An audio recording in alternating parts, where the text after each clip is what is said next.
Well, again, welcome. Welcome to all who are tuning in online. I got to give a special shout out to my daughter. She said she was going to tune in online all the way from Colorado. So, hi, Elisheva. My name is Joshua Tyner. I'm the prayer pastor and counseling pastor here at The Crossing. Now, some of you guys know me well enough to know that I love Alaska. I mean, guys, I'm crazy about Alaska. And much to, I'm sure, your chagrin, every single winter, every time it snows, I say, yes, it's snowing. I love the snow. I think some of you guys are like, please, Pastor Josh, stop praying for snow. I'm not going to quit praying for snow. I love the snow. Alaska is great. Now, you see, I'm saying that not out of a place of I've just simply never been anywhere else. I've actually been all over the world. I've been to many, many, many different places, and my love for Alaska is coming out of that place. I've lived in so many other places, and Alaska truly is the greatest place on earth. But it's funny because all the different places that I've ever lived, all over the world, it seems that everywhere that I've gone, people have really struggled with my name. I don't know. Joshua, does that seem that hard to you? It never seems that hard to me. But at any rate, Josh or Joshua was really hard for all of my friends to ever be able to pronounce. So for example, I grew up in Austria, not the land of kangaroos, but the land of Sound of Music. I hate Sound of Music. But that's where I grew up, in Salzburg. And all of my friends in Salzburg, they spoke German. They had a hard time saying my name. Maybe because in German, though they have the J letter, they don't pronounce it the right way.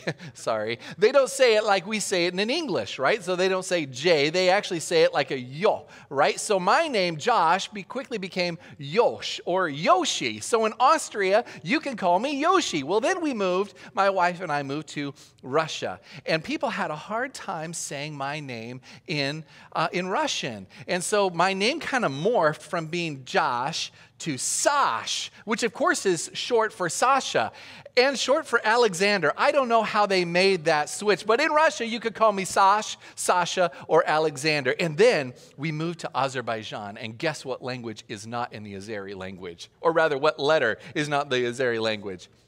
J sound, that's right. So all my friends, they were sitting around trying to figure out how to say my name, and it was kind of funny because they're sitting around trying to pronounce it. George Bush, they all exclaim. Now, it was a little awkward because Azerbaijan, of course, is a Muslim country, and I'm walking down the street, and some of my street-selling friends, the fruit sellers and stuff, they're on the side, and they see me, and they shout out across the street. They say, "Hello, George Bush, hello." And I'm like, hello, salam alaikum. Oh, this is awkward. You know, names are important, aren't they? They help us to really identify who a person is. You know, a long time ago, a parent oftentimes would give a child a name according to a character trait that they hoped a child would have or hope a child would walk in, right? And in Bible times, a lot of times a name was given to a child that would tell a story or a testimony of God's goodness or tell of a hardship that they had to endure or something that they walked through. But regardless, names are important because they're a part of an identity. You go into Walmart or into any store and you see name tags. People wear name tags. Why? Because it's important. It helps us identify who they are. But you know, I think we can all agree that identity goes a lot further than just merely a name, right? We know that we can identify a person by their education, by their family, by their looks, by their abilities, by the job that they have. The list goes on and on and on, doesn't it? Some aspects of our identity we don't really have a choice in, do we? Like, for example, God made me the way I am. I'm a male and I'm so tall and I got this big feet, right? That's just God's decision. He decided to make me this way. It's how I'm identified. There are a number of things that we get to choose how we're identified by. Like, for example, our character, right? We get to choose how we walk things out. Our work ethic, even our jobs that we have, or the educational decisions that we make in life. But you know, And maybe some of you might relate to this. There's a lot of aspects of identity that we don't get to choose, and some that we do, but there's a big aspect of identity that other people choose for us.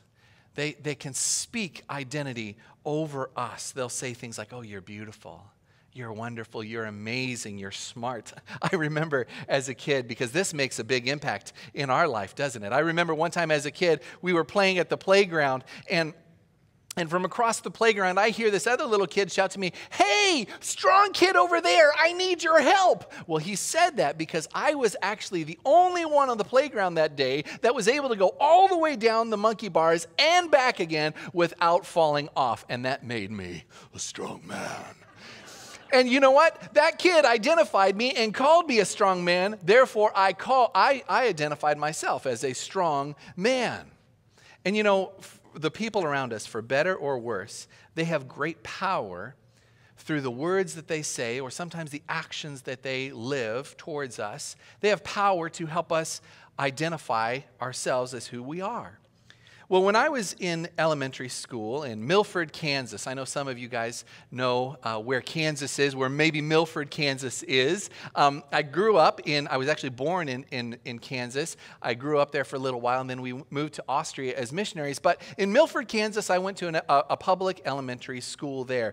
And I had some teachers and some classmates, and they spoke identity over me. It's kind of like wearing a name tag. They said, Josh, you are stupid. Hi, my name is Stupid. That's what they spoke over me. I had other teachers who spoke more identity over me, like a label. And they called me retarded. Now, mind you, they weren't trying to be mean to me. They weren't trying to be cruel. They were kind of stating it as just a matter of fact. They just said, oh, you know, bummer for you, Josh, but I'm sorry, you're retarded, meaning you don't have the mental capacity for learning. Sorry, Josh, you're retarded.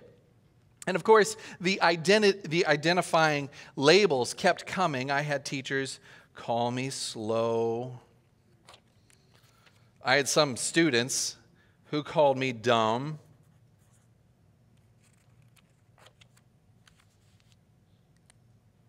Hi, I'm stupid. I'm dumb.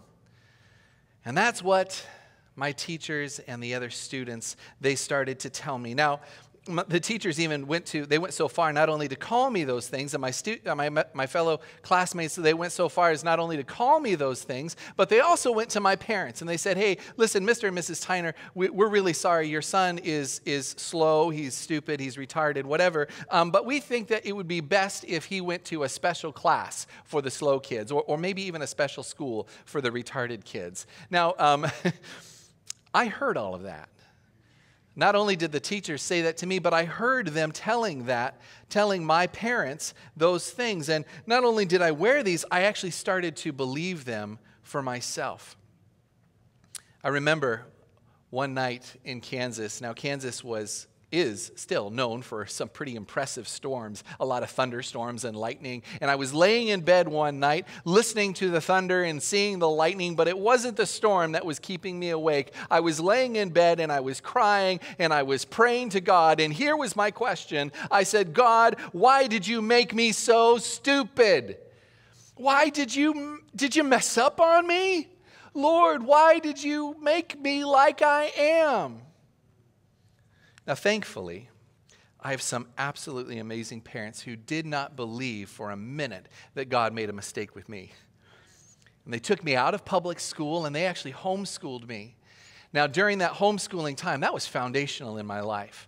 Boy, my parents really helped me. I think they went through a lot of trials and testings in their perseverance, but they worked really hard to help me to learn and to grow. But I was homeschooled all the way up until we moved to Austria as missionaries. And in Austria, of course, I had to go to the public schools there. And guess what? I was identified once more as being stupid. Only this time it was in German.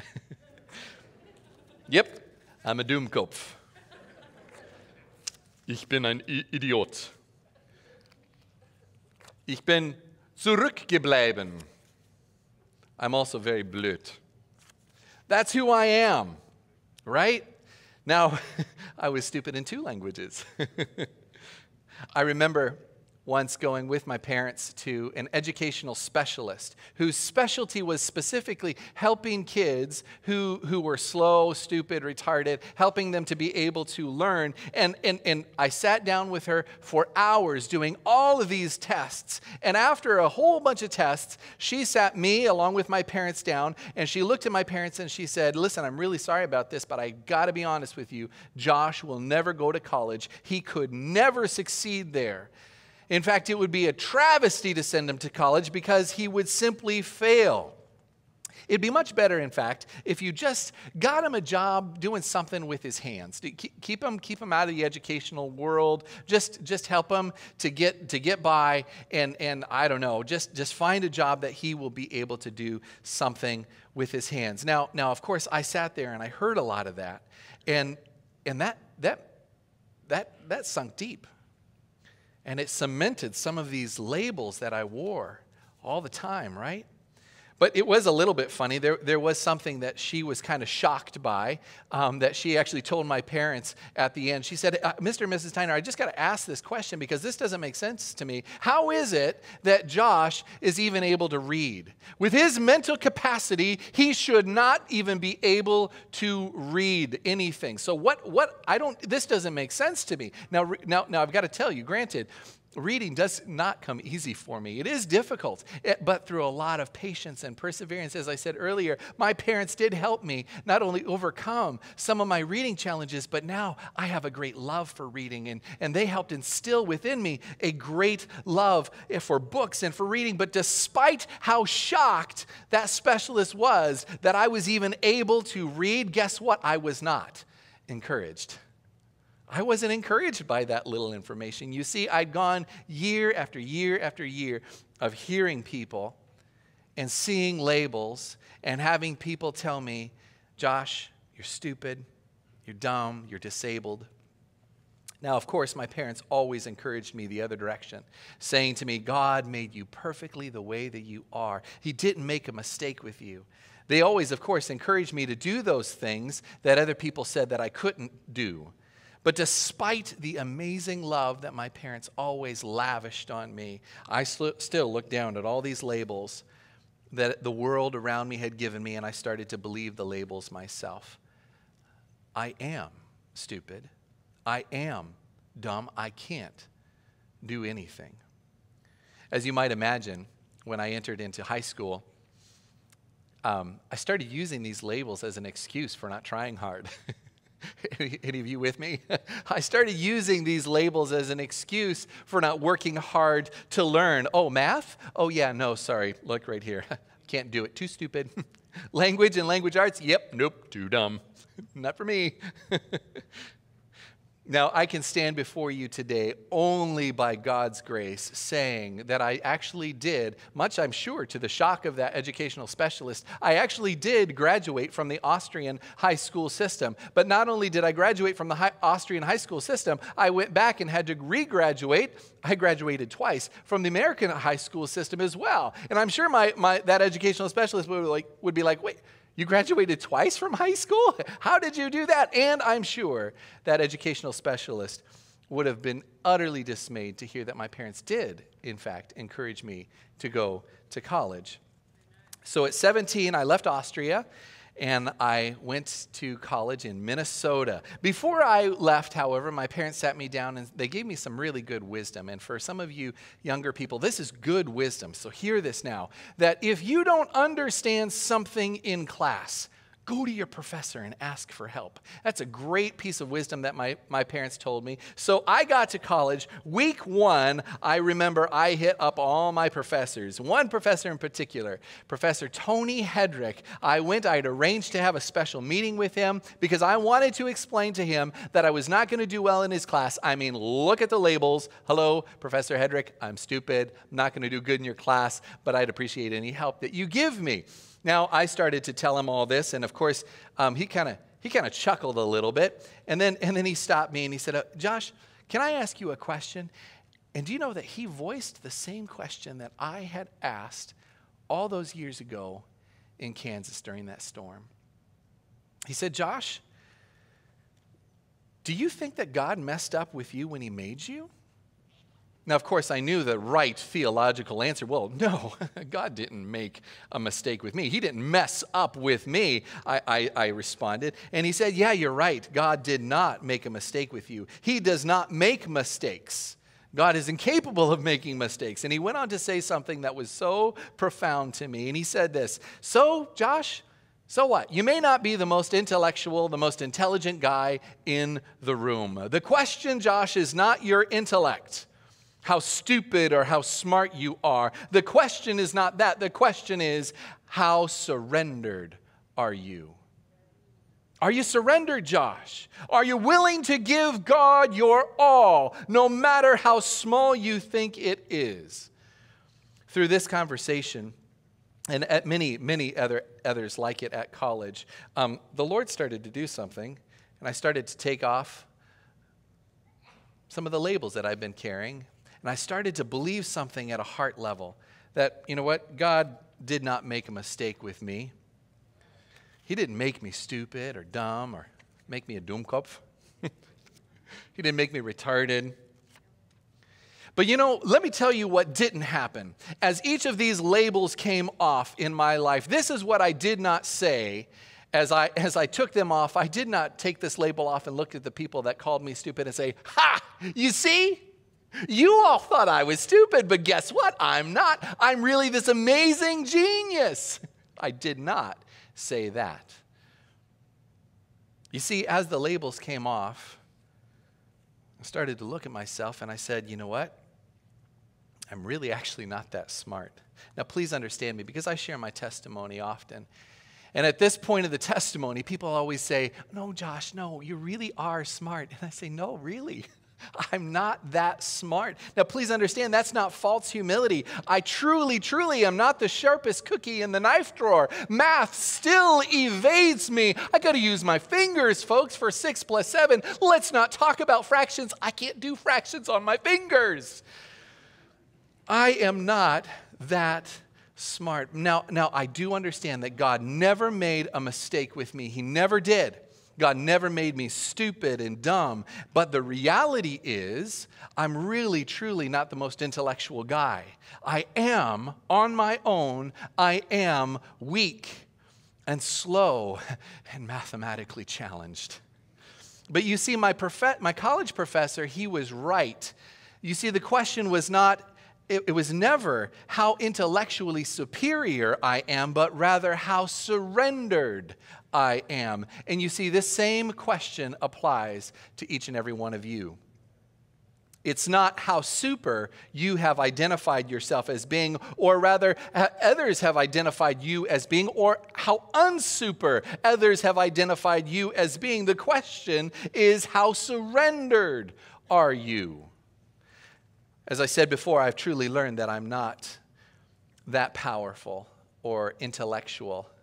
That's not me. By myself, I am weak, small, and unable. But not only is that the absolute truth, I'm not lying here, but that absolute truth is really, really, really good news. Can I tell you why? If you have your Bibles, open up to 1 Corinthians 1, 26 to 29. 1 Corinthians 1, 26, 29. This is where it tells us why that's such good news. Brothers and sisters, think of what you were when you were called. Not many of you were wise by human standards. Not many of you were influential. Not many of you were of noble birth, but God chose the foolish things of the world to shame the wise. God chose the weak things of the world to shame the strong. God chose the lowly things of this world and the despised things, and the things that are not, to nullify the things that are, so that no one may boast before him. Isn't that good news?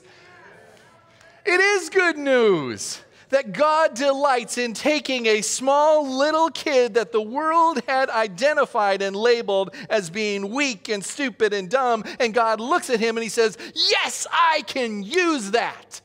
I can use that. You see, the question is not how awesome you and I are on our own, but rather how surrendered we are. God delights in using the small and insignificant things of this world. Why? Because he gets the glory. He uses these small and insignificant things to do amazing things, to do huge things. You know, the disciples saw this firsthand. In the book of John, chapter 6, we see Jesus along with his disciples standing there. I don't know, maybe he was talking, teaching, and it says that a huge crowd started to come towards them. And Jesus leans over to Philip, and Jesus asks Philip a question. And he asks Philip this question. He says, where shall we buy bread for these people to eat? Now, I don't know about you. I don't really know how smart Philip was, but clearly Philip had some mad math skills, because right away I can almost see him whipping out the calculator, whipping out his pen and pencil and paper, and he's like trying to figure this all out, because the next thing it says in verse 7 of chapter 6 in John, it says, it would take more than a half a year's wages to buy enough bread for each one to have a bite. Philip, how did you do that? That's a good math skills. In verse 8, it says, another of his disciples, Andrew, Simon Peter's brother, spoke up. Well, here's a boy with 5 small barley loaves and 2 small fish. But how far will they go among so many? How many was so many? Well, in verse 10, we see that so many, actually they gave the number 5,000 men. And this is in John, but in Matthew, it relates the same story, and it says that there was 5,000 men, not including the women and children. So very possibly, the disciples could have been looking at a crowd of anywhere between 10 and 15,000 people. Yes, the disciples were right in saying that this amount of small food, how could it go that far among so many? They were right. It couldn't go that far.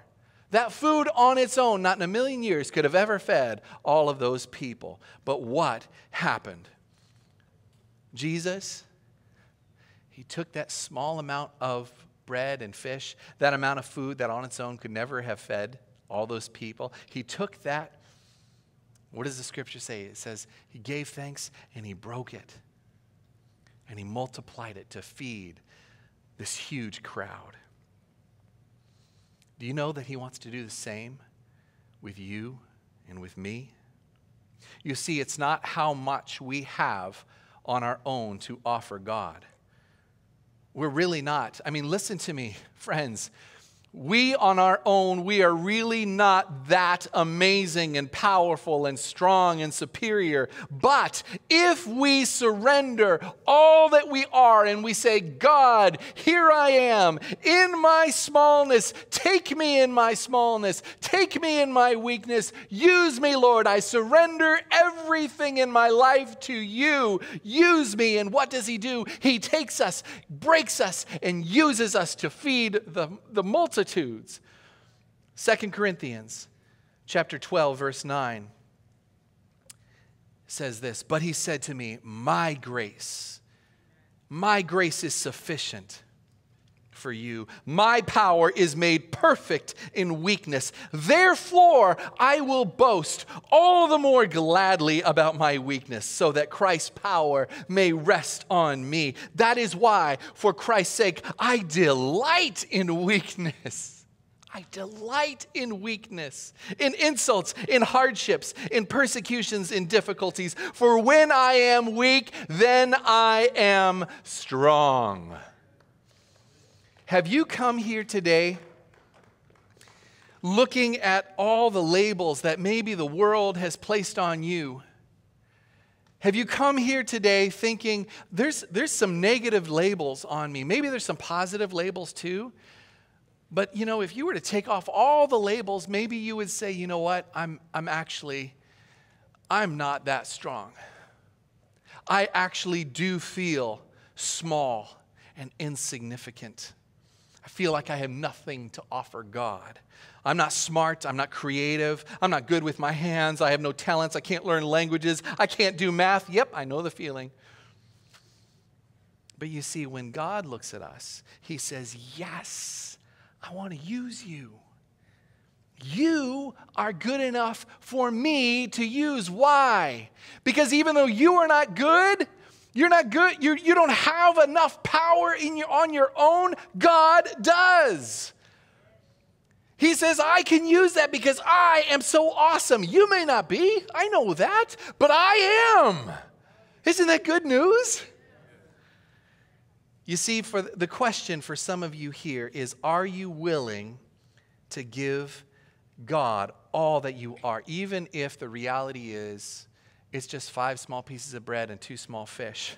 Are you willing to surrender even that to him?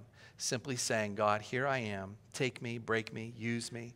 I surrender my life for you to use. And let me tell you, if you do surrender your life, even in your weakness, even in the smallness, God will still use you, and he's going to use you in powerful ways to feed the multitudes. Why? Because God gets the glory. You know, for others of you in this room, the first question that you need to address is not, will I surrender unto service? Right?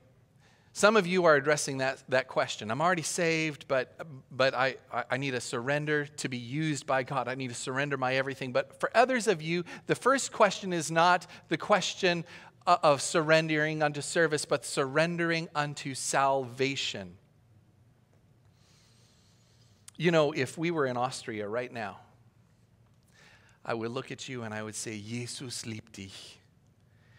If we were in Russia, I would say to you, Isus lubit tebe. If we were in Azerbaijan, I would say, Isa sindi sevir. But you know what, guys? We're in Alaska, right here, right now, at the crossing, and I have to tell you that Jesus really, really loves you. Do you know that? Do you know that he loves you? He's crying out to you, saying, come to me. I love you. And you may put your hands up and say, well, Pastor Josh, you don't know all the bad things I've done. I've done some horrible, wicked things in my life. To which I would say, you know what? You're right. I don't know them all. But Jesus does. He knows every wrong thing you've ever done, and yet he still loves you.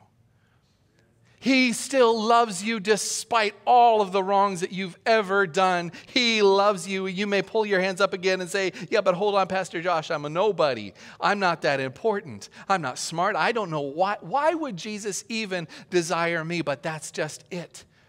He does desire you. He knows everything about you, every wrong thing that you've ever done, every inability you ever have had, and every label you've ever worn, and still he chooses you, and he says, I want to save you. I want to use you. In the Bible, in John 3:16, it says, for God so loved the world that he gave his one and only Son. Please understand this. God did not send his one and only Son to a world filled with utterly, totally amazing and deserving people. He didn't. God sent his one and only Son to the world filled with enemies. Do you got that? In Romans, it talks about how this is how now we know what love is, that while we were sinners, while we were enemies with God, what did God do? God sent his Son, and he died for us. That's how we know what love is. Jesus loves you. The reality is, yeah, we're all broken, weak people who need salvation. The question is now one of surrender. Will you let him save you? Will you receive his gift that's open and available for you right here, right now, today, in this moment? You know, if you've never prayed and surrendered your heart to Jesus, you can do that today. It's not a magical prayer. It's not anything that you have to say the right words in the right order. Simply your heart to God, saying, God, I know, I recognize that I'm a sinner, that I've done things that have broken your law, that I've gone against you, I've been your enemy. And Lord, you would be right to send me to hell. But I know you don't want that because you love me. You want to forgive me. So Lord, I surrender my life to you. And I receive your gift. If you've never prayed that kind of easy prayer, then I want to invite you to pray that today. With every head bowed, every eye closed.